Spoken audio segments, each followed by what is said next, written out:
Well, rotoscopy is the job profile that has become synonymous in a way to Indian artists for quite some years now. How do we make the most of this particular stream, and what is the scope of this stream are the questions that evolve around most of the students who come out. How viable is it as a career path? Does it lead to a dead end or a pathway for greater avenues? We had three panelists. We had Stephen Mascanes from Head of Production VUD Prime Focus. We had Rajdeep and we had Clark from Rotoscopy Technicolor. So Clark Harding was the supervisor of Rotoscopy Technicolor. Stephen has sent across a message that he wishes you guys all the best, but he couldn't make it because of an emergency. But I would like you guys to put your hands together and welcome Rajdeep P. Randikar, who is currently working as a composer with RNH. And we have Clark Harding sitting right there, who is the supervisor for Rotoscopy and Technicolor. So we'll start with Rajdeep with your thoughts, and then we'll have Clark on the stage. Yeah, all yours. Thanks, Sean. Hello, friends. Hi, I'm Rajdeep Dandekar from Rhythm and News Studios. Well, that's a great audience. Fine. So to start with, well, I have a presentation, a very small presentation on the art of rotoscopy. And before I proceed with it, I would also like to mention a little bit of the work what we do in the 2D department. So here we can start it off with. This is what like the 2D department is involved into. We have we take up a couple of jobs into 2D departments, such as the rotoscopy, the BG prep, and the compositing. Now, rotoscopy is all about the generating the mats using the splines, as most of the people out here would be knowing it, and we really require to give out the precise mats to the compositors so that they can use it for the final composite. BG prep involves a lot of intense work, in which we have to really prepare the scanned plate to use it as a background plate. The difference is, like, whenever the director shoots the plate, at that time there are few artifacts which are shotted in the plate. Like, there might be some rigs, the camera rigs or the crew members which are moving around, or there might be some kind of like equipments lying here and there. So we need to really take care of all those parts. I mean, we have to just get rid of all those parts and prepare a background plate for the compositors and the other departments. So the prep work, it normally does like the sky replacements or the rig removals, the morphing, rotoscopy, as well as we take care of the chroma keys at times. Like there are like some equipments lying around the blue screen or the green screens, which are also like come across the actors, so we need to take care of that in the BG prep. Finally, the compositing. As you know, like we do the 2D as well as the 3D composites. So the prep is passed on to the composite level, and the compositors take care of the integration of the 3D characters, or maybe a 2D composites, like just integrating two different types of footages into one. I'll give you an example later on. So these are few of the points that the 2D artist should have while working into the 2D department. Basically, the rotos, many people think that the rotos are like quite boring to do. Because even once upon a time I was working as a roto artist in Rhythm and News, and at that time, before joining Rhythm and News, I used to hate rotos like anything. And but after joining the company, I was like, okay, there is a hell lot of work into it, and if the rotos are not really tight and perfect, the composites look really bad, and that's where our work comes into picture. So that's really very important. Then we take care of the painting, tracking, warping, keying, and color correction. If you are really good at all these skill sets, then you can really fly high into the 2D department and make yourself really close to become a compositor. The next is the mats. Now, what are mats? Basically, a mat is, as as you all know, like the mats are nothing but the image which consists an alpha channel, and which looks something like this. Yeah, so this is basically a mat which has the alpha channel, and the white represents the value 1 and the black represents 0. So basically the white is an opaque area, whereas the black area is completely transparent. So how can we generate mats? Mats can be created like we can do the rotos, we can trace the particular objects or the characters onto the plate and create a mat. Or there might be like there are blue screens and green screens, so we really need to pull a key out of it and then we can generate a mat.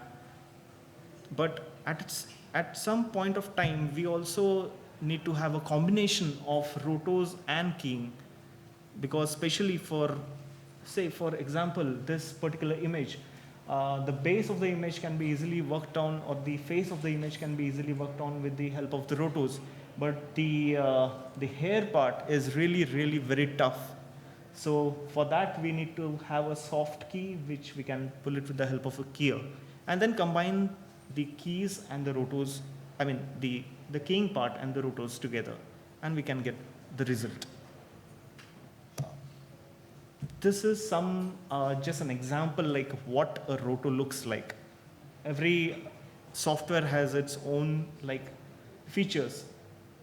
So this is just to get an idea of what a roto looks like. This is like we have two types of rotos, like closed shape and open shapes.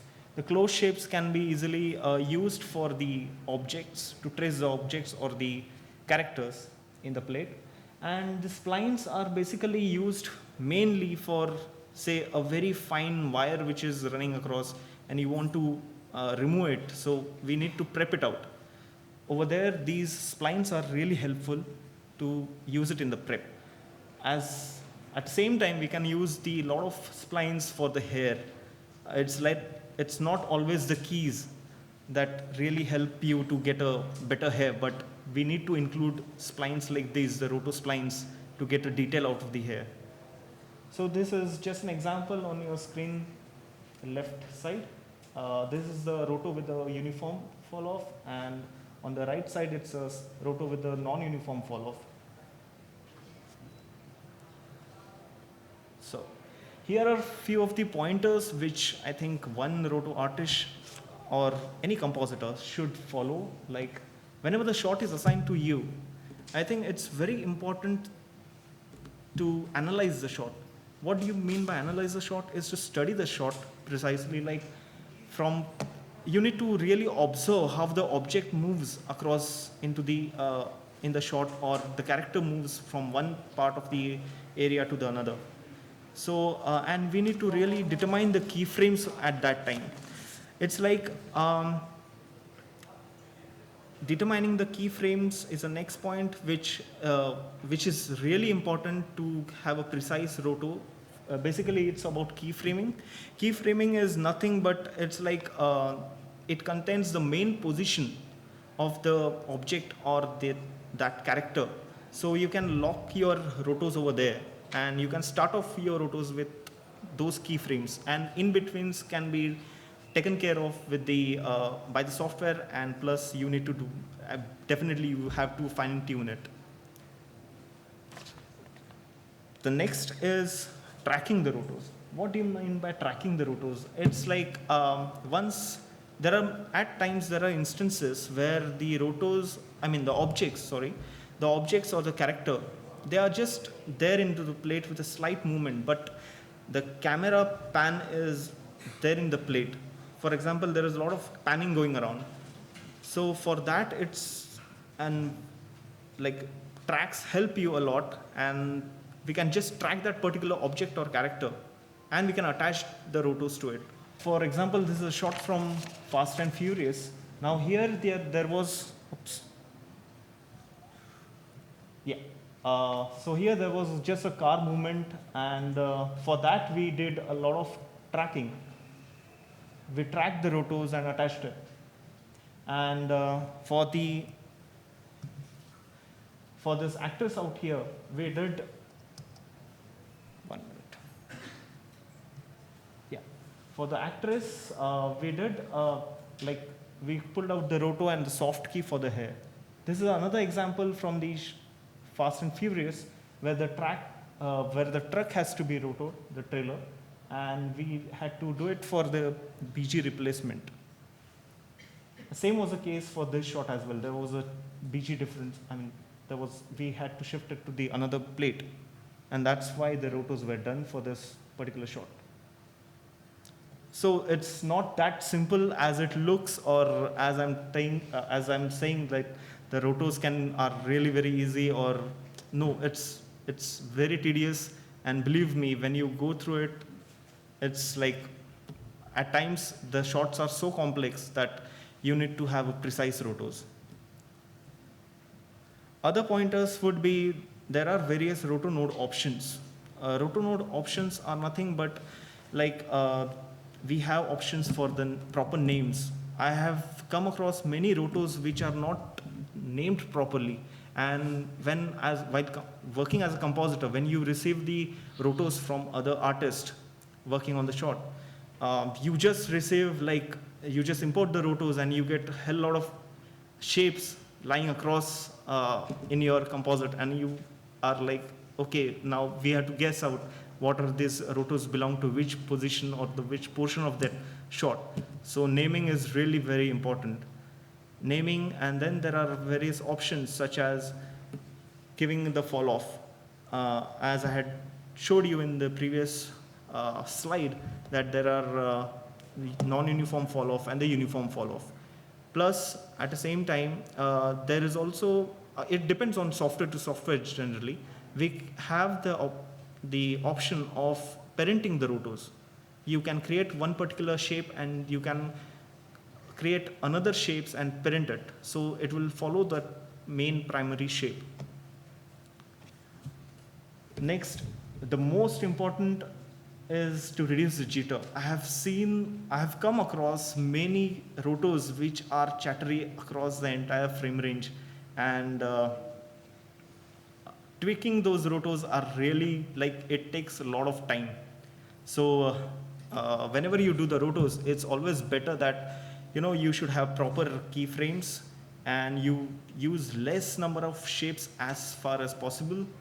Less number of keyframes would really help, because if you have keyframes at each and every frame, then the rotos might be really chattery. And use less number of control points, as you see in the roto not to do's. Why? Because tweaking all the control points, if you have say 10 number of points instead of where you really require only 3 number of points, the 3 points make really easy to tweak, whereas the 10 points is like, oh, I don't know what to say. So less number of control points is best for the roto artist as well as the compositor who will be using it. Then while doing the rotos, it's always better that whenever you work on the complex shots, it's always better that you have multiple shapes, roto shapes, so that you can always introduce, if the object is really turning around or the character is having a complex movement, at that time you can just introduce one more shape into it. And the divide and rule kind of funda really works in rotos quite well. So these are few of the pointers which can really help you a lot. Other important guidelines would be, whenever you do the shot, just when the roto is assigned to you, you make it sure that you work on a full resolution.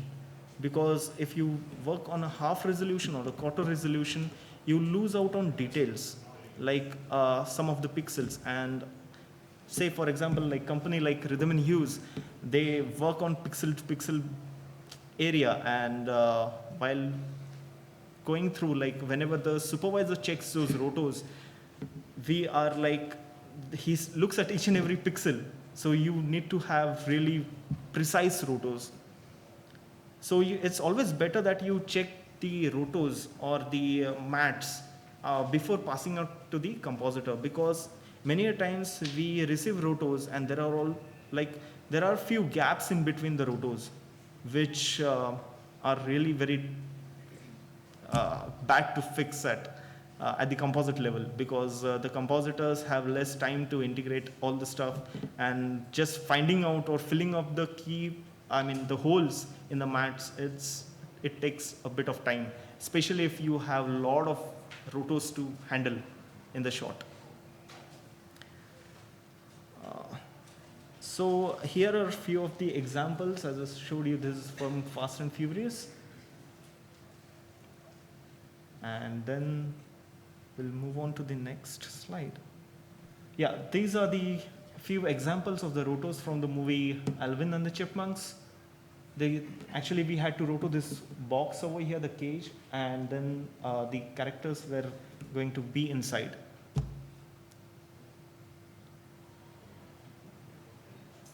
Yeah, so this is how we did the roto for the cage. And later on, there was a door, cage door, and the characters were placed inside. This was quite, you can say, a simple roto which was done with the help of track and all.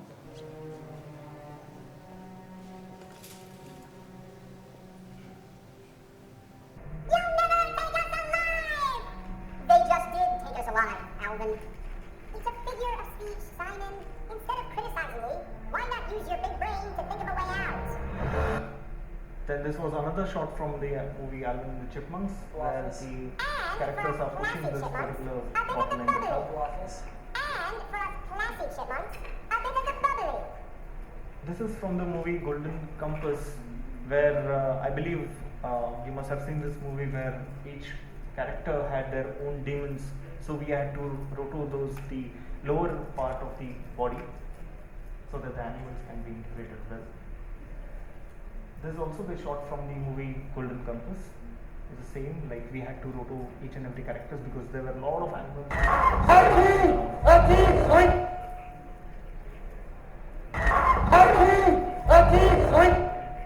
This is a shot from the movie Land of the Lost, where there was effects integration, and so we had to do a tight roto for the characters and the equipment which was there. This is from the movie Longest Yard, and there was a crowd replacement. So we had to do the rotos for the ball and the characters and the board behind. So as you see that these require really precise rotos, because even if a single pixel here and there, it will be shown up in the large screen. This is from the movie Night at the Museum for the floor replacement. So that's it from mine. But before concluding my presentation, I would say I was working before as with previous company, and at that time I didn't realize that roto plays really such an important part in our visual effects industry. And once when I joined Rhythm and Hues, I joined as even though I was experienced, I had a little bit of experience. At that time also I was joined or selected as a roto artist, and I was like, oh, roto artist, no. I wanted to be a compositor at first, like whenever I think each one of you must be having some dream, like one day I will be the best compositor or something. The similar dream I had, but eventually I was selected as a roto artist. So later on, as I moved forward, I became really I did precise rotos for most of the movies. Then I went into BG prep, and then into the comp after several years. So it's not a very easy way around to be a best compositor, and I think it takes a lot of efforts to really work on the rotos and prep area, which we think that it's very simple, but it's not very simple at all, especially when you work at the international level. I think that's it from mine, and I think I will call upon Chand for the next presentation. Thank you. And yeah, if you have any queries, I'm around, so you please feel free to speak around with me. Hi. How's it going, guys? So he talked mostly about Roto for 2D, and I'm here to talk about Roto for 3D conversion, which is what I do. So, Nicole, you want to take it? So, who here thinks that Roto looks totally boring? Yes. Okay, nice. Okay. And how many of you here are currently working in the visual effects or animation industry? We have a few. Do we have any Roto artists in the audience? Okay, so not really. Nice. Well, how many of you want to be working in the visual effects industry? Okay, we're getting somewhere. Well, as our friends at Rhythm and Hues said earlier, you have to start somewhere. And I would recommend starting in Roto. And Roto is not at all boring. And in fact, what's really exciting about it is that there is a job for everyone in this room in Roto right now. There is so much Roto to be done out there that you all could be not studying and working right now. So the difference between 2D and 3D conversion is that 2D is for effects, whereas conversion is taking an entire film and rotoing everything in it and then giving it depth and remastering it for looking at it in 3D. So every single shot in every single movie has to be touched.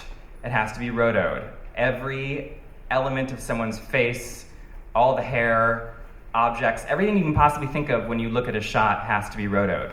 So I guess when I worked on Star Wars, there was 2,221 shots, and in about each shot, there was, 200 items of roto.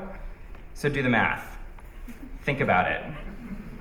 And we had like 900 people working on it. So Roto is totally where it's at right now in terms of getting a job in the visual effects industry.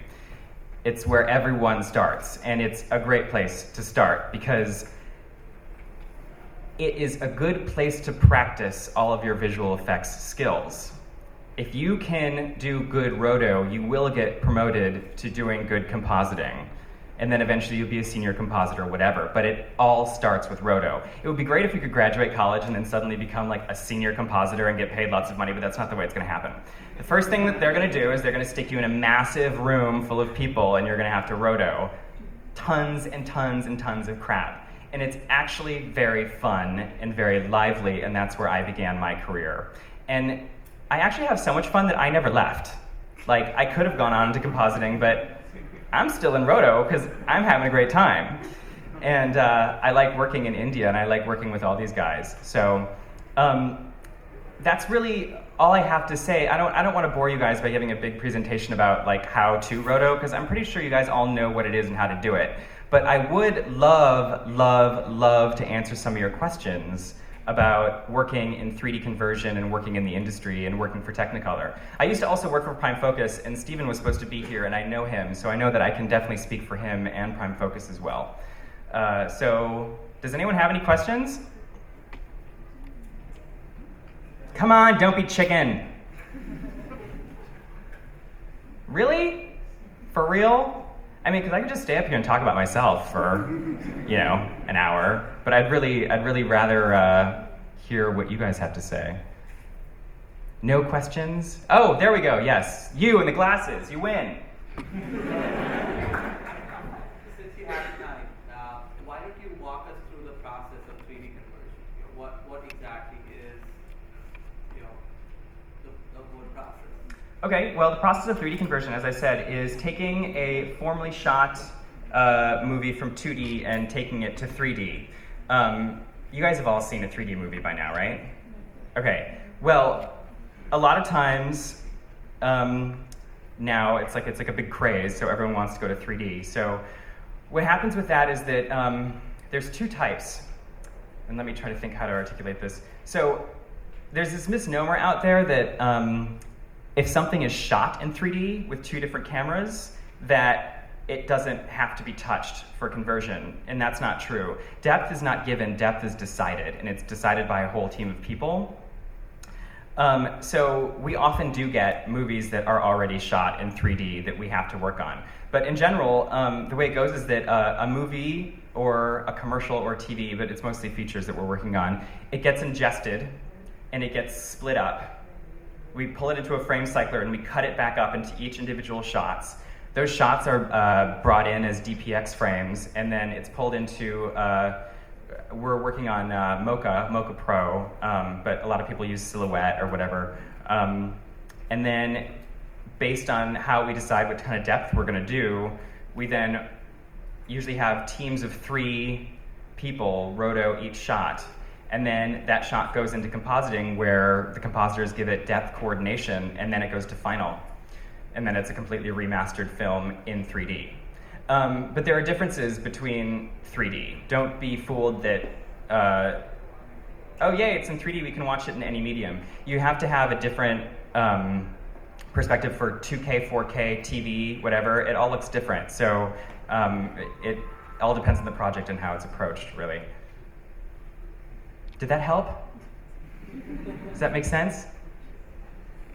And usually after you become a skilled roto artist, which takes years, really. I think that's the other misnomer, is that people go in to roto for 3D thinking that they're just going to be there for a few months and then they're going to move on. That was the case a while ago when 3D took off so quickly that, you know, we needed people to jump into compositing. Ooh, sorry. So, you know, it does take a good year of constant roto to be a good roto artist, but that's actually the best part about 2D to 3D conversion and working in it, is that it's such good practice. If you want to be an effects compositor or roto artist or anything else, what's great about 2D to 3D conversion is that you have to work on every single shot. In effects, there's only maybe 100 shots or whatever per movie, whereas when you're working in conversion, every single thing from every single shot has to be rotoed, and that's a ton of roto, so you get a ton of practice. And then once you move into compositing, that's a ton of practice, so that means that you'll be extraordinarily skilled when you go into visual effects work. So roto for conversion is really where it's at in terms of moving up, I think, in the world of effects or in conversion. Anybody else? Oh, yes, you, Bracelet, you win. Please put some light on math. I want to know how much math thing is important for any roto art. I'm sorry, how much math? Math, the logic of math. Oh, mathematics. No, M-A-T-H-E, math. M-A, sorry, accent, I apologize. Say it one more time. M-A-T-T. Mat. Oh, mat. Oh, it's on the cutting of a mat. Yeah. Don't you love my accent? It gets me into so much trouble. It's fantastic. Cutting a mat is very important. It's always important because that's your edge. That's what your fill is going to be. So the importance, I would say, is pretty high because it's got to be perfect. That's kind of it. It's really, really rare that we use roto for like garbaging, you know, especially in conversion. It's even our garbage mats have got to be kind of tight. So the mats are very important because you've got to have a perfect edge with no jitter, no wobble, no swimming, no what have you. Yeah. Did that help? Okay. Come on, I know you guys are just itching to ask me questions. Oh yes, you in the back. Sir, I want to ask that when we convert 2D to 3D, sir, there must be a perspective, like you must keep in mind that viewer will be viewing that film with some distance. Like I want to ask, if you are converting from 2D to 3D, then you have to have some parameters that how much both right eye and left eye separation should be there so that viewer can watch a perfect 3D. Absolutely.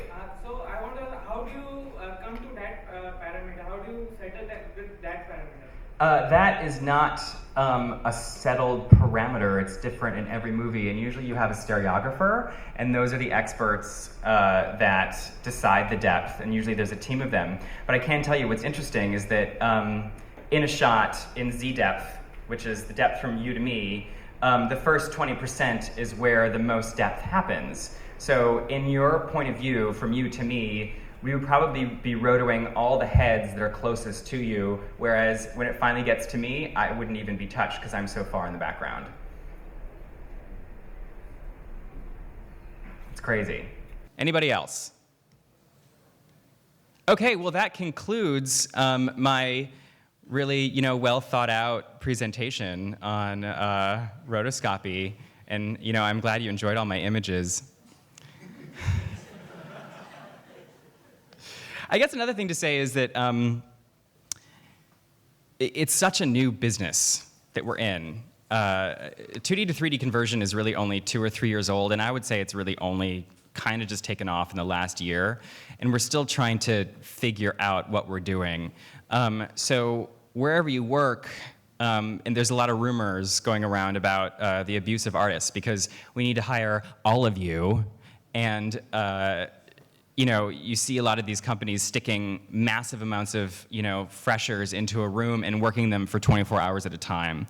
And that, I can tell you at Technicolor, where I work, it is my mission to make sure that every artist is happy and comfortable and works regular hours with competitive pay. So, thank you. Thank you so much. I'd like to thank my mom and my agent and the Academy.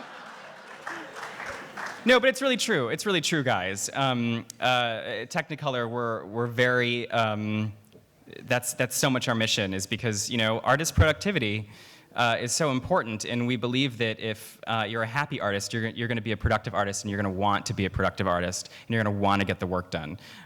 So I love where I work, and I love working with you guys, and I love being out here. So I would love to see you in Bangalore.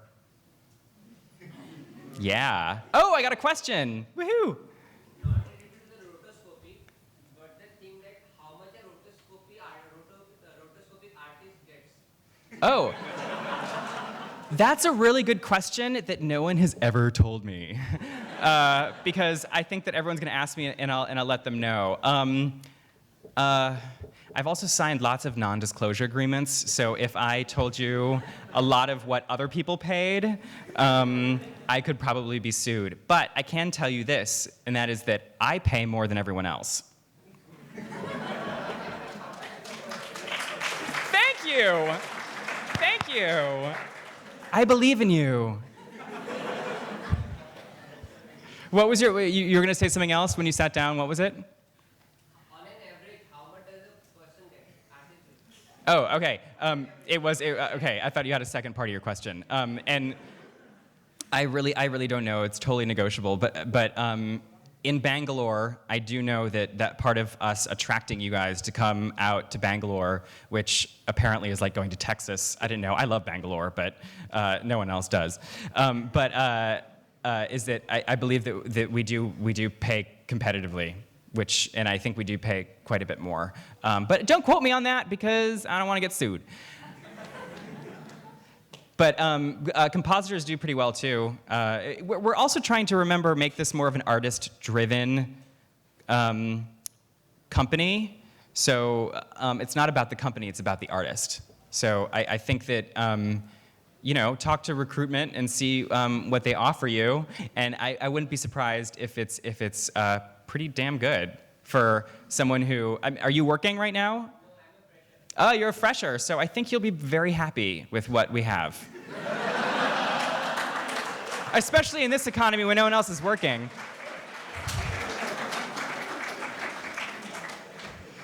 Anything else? I could just stand up here and do comedy if you guys want, Keep y'all laughing, that's my goal. Okay, is that it? No more? Thank you for having me, everyone.